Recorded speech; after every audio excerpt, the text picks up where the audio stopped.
Hey there, my name is Jasmine Sky, and I'm here today with a brand new channel, which is pretty exciting. I have been on YouTube for a little while. I've been here, I don't know how many years, but I have a different channel, which is a cosplay channel where I vlog my various conventions and cosplay adventures, and I've been doing that for a long time, but I recently started to sort of add more bookish and writing content to that channel, and then I realized that it would probably be smart for me to just go ahead, take those videos down, and make a whole new channel so those of you who are interested in me for my writing and my books can come here and watch that adventure, and if you're interested in my cosplay, you can go to my other channel, but if you're not interested in one or the other, you don't have to be inundated with both. If you are interested in my cosplay and my con vlogs, I have a huge backlist that you can watch, and I will link that channel down in the description below. But if that is not your thing, no worries. We're just gonna go on with this new channel,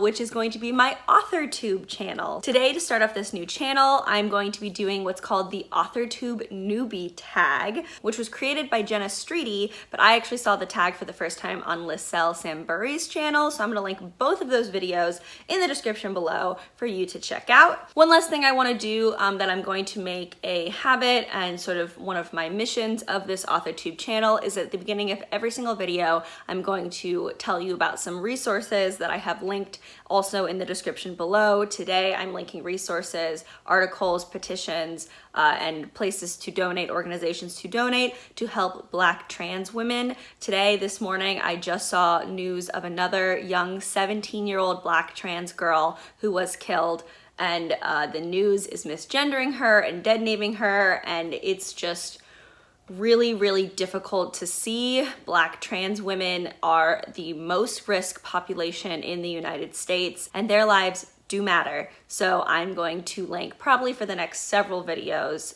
resources to help specifically Black trans women and to help their fight for racial equality, gender equality, trans equality, whatever, you name it. So please go ahead, check those links out in the description below as well. So let's get on to the video, the Authortube Newbie Tag. This is 2.0 version of this tag, but it's the only version of the tag that really exists right now, so we'll just call it the Authortube Newbie Tag. There are 14 questions for me to answer, and I have longer answers for some and shorter answers for others, so let's just get on to it. So question number 1, what's your book's pitch? If you have multiple works, choose your favorite. I do have 2 active books right now. I have a young adult historical fantasy book that is currently titled Shackles of Bone that I am currently querying, and the 1-sentence pitch for that is, in the Cursed Kingdom, witches have all the power, but though Rosie is a familiar, she won't be forced to serve the Witch King's daughter. So that's that book. My second book that I'm currently working on is an adult fantasy called Kingfisher, and the 1-sentence pitch for that is, on a Greek island in the middle of the sea, the young queen asks 2 journeymen from opposing guilds to get engaged in order to stop the gods from inciting civil war. So Kingfisher actually is my MFA thesis novel. I recently got my MFA in creative writing from the Stone Coast program, and I have plenty of more books, plenty of more stories, so if you follow this channel, you will hear all of it. So question 2, if you were a book, how would you pitch yourself? Okay, so Jasmine Sky is a geeky, gay, bi-gender writer who thrives on court intrigue, medieval hierarchy, intricate settings, complex queer relationships, and epic climaxes. That's me. Question number 3, what do you usually write? So that little bio kind of helps you figure out the kinds of things that I really enjoy in writing. I call myself a sci-fi fantasy author, but I really primarily write fantasy. My sci-fi ideas are few and far in between. I love stories that have complex royalty systems and courts.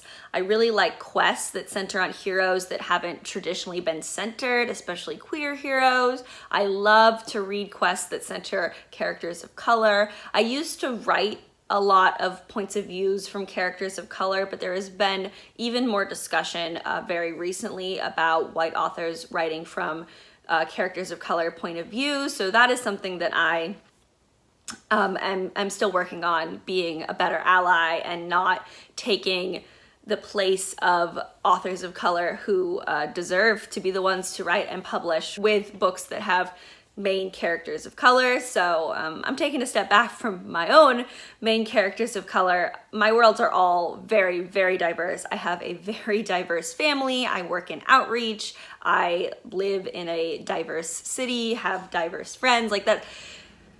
This is my life. Like, I have never wanted to write fully white novels. I certainly never wanted to write fully straight novels either. And even when it comes to queer identities, as someone who exists more along the spectrum than just the LGB, I write a wide range of queer spectrum identities within my novels as well. So those are the things that I care a lot about. But yes, if you read my books, that's really what you're gonna find, is a lot of fun, fantasy, adventure, politics, things like that, with queer characters, with a very diverse cast of characters. And above all else, I strive to be the author who is known by readers as someone who constantly surprises them. I really love my plot twists and my big climaxes, and those are things that I am continually working on to try to make even stronger in my narrative. So that's kind of also an underlying thread in all of my works. Question 4, what's something you'll never write? Horror. I do not like horror. I cannot watch it. I do not like reading it. I don't like games with horror. Like, I'm very, very bad with horror. Along that line, I also really don't like dark fantasy. I can sometimes manage a dark fantasy, especially if it's a younger dark fantasy, like a YA or middle grade dark fantasy, but it's never my favorite genre, and I really don't like grimdark. I do not like reading or consuming narratives that just drag you down. I really need my happy endings. Like, it's a big thing for me as a young queer person to see characters succeed in the end. I think our world is depressing enough, and I don't want to give people more reason to believe that it's hopeless. So I always write narratives, even though they're in fantasy worlds. I still always try to write narratives that give that sense of hope, and I read those narratives as well. So I will never write dark, horrific stories. If you write those things, that's fine. Every type of story is needed for some people. That's just what I do. Question 5, what is my goal for starting my Authortube channel? I would love to meet more peers in the writing community. I would love to get a chance to connect with other Authortubers. I've been watching a lot of y'all for a long time and never really had a chance to interact with you as a peer, which I would really enjoy doing. I would also like to share the knowledge that I've gained in my MFA program and the other experiences that I've had. I would like to showcase my publishing journey, fingers crossed that I get published at some point, and otherwise just, be a part of this community and have fun with it. So number 6 is, what made you want to start writing? Well, actually, these books right here, specifically this book, is what made me want to start writing. I believe it was 4th grade. I was not a huge reader. I really didn't like to read, but my teacher required us to pick out a book from our school library, and I saw this book and I was immediately captivated. It was specifically this cover. The fact that a young person like me had a horse and was glowing with magic power was just so interesting to me, and I read this book. I consumed it so fast. I immediately read the rest of the series. The Tamara Pierce Tortall novels and also her Circle of Magic novels were my childhood. I loved them so much. I love them to this day, even though they're not perfect and they have problems looking back on them as an adult, and also where the publishing industry is right now. There are some problematic things in these books that Tamara Pierce herself has admitted to and apologized for, which is really great, and better than some other childhood favorite authors we could mention, right? Alana still means a lot to me, even though she is a little bit complicated for the trans community. There is a forced outing in the 3rd book of this series. She is a girl who is forced to dress as a boy in order to train to become a knight in this world, and she also becomes the hand of the mother goddess, so she also has magic, and it's very, very exciting. What I love about her, especially as a bi-gender person, is that, you know, she is a young girl and she does become a woman, but gender doesn't really matter to her, and she is actually very comfortable being a boy, and in a lot of circumstances, and even when her gender is revealed and she becomes the first lady knight, she's never concerned about being feminine in any way, and it's totally fine if she wanted to be feminine, but for her that just doesn't matter. And that I connected a lot with her as a kid, and I still connect a lot with her. I also connect a lot with Tamara Pierce's other characters, with Kel especially, who is the second Lady Knight. I connect with her and her sort of desire to show people that she is a girl, like straight up, but also can be a strong knight. So there's a lot. This series, still my favorite. I wanted to write because of this series. I still want to write because of this series. I still want to one day give teenagers and kids the same experience these books gave me, of being seen in a very fun fantasy world that made me love reading. Like, it is because of this book that I have these entire shelves full of fantasy novels. So the next question is, what's your publishing path? Well, I do want to be traditionally published. I would not mind eventually being a hybrid author, meaning I was mostly traditionally published, but I had some self-published or indie published things. For instance, if I was writing a series and I had a short story or novella in that series that my publisher didn't want to traditionally publish, I would totally be fine with then going and self-publishing that novella for, you know, my readers to see, something like that. Number 8 is, what content do you bring to the Authortube table?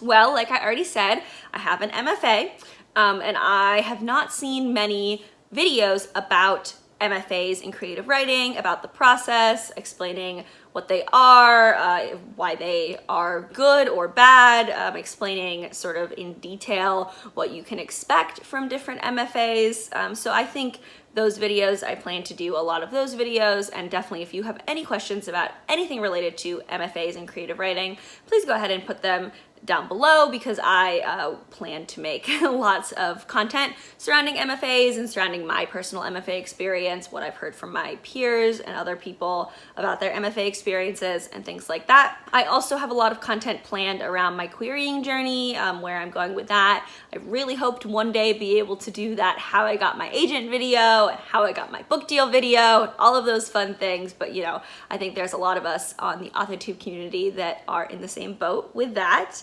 And I'm just looking forward to seeing how this channel grows and evolves over time. So number 9, what is your biggest writing struggle? Well, right now it's getting an agent, so. But in general, in terms of process, my biggest struggle is probably characterization. I have been getting better, I've been told. Especially throughout my MFA journey, I learned a lot about characterization, which I'm very happy about, but it still always usually takes me at least a full draft, before I really get a sense of my characters. I'm not the kind of person who starts with character, who has character fully formed. When I sit down to write a novel, I'm really not that good with character sheets and learning characters through like interviews and all those other character tips that people give for creating characters. I really need to write the novel and get a sense of the characters through that first draft journey before I can start playing with them and letting them alter the plot as might make sense for their characterization. But number 10 is, what is my best writing skill? And I've been told by my CPs, my critique partners, that I am particularly good at outlining. Plot is my jam. I love outlining, I love brainstorming, I love creating plots, complex plots, which is actually kind of one of my weaknesses in regards to young adults, because sometimes my stories sort of, not that young adult can't be complicated, but they just, I'm interested in things that don't always fit young adult narratives. So that's what happened with Kingfisher, is that I wanted it to be a young adult novel, and it really pushed beyond what makes sense for a young adult novel, and is one of the reasons it failed when I was querying it as a young adult novel. So I have to work to get better at understanding plots, young adult plots versus adult plots, and when my ideas fit one or the other.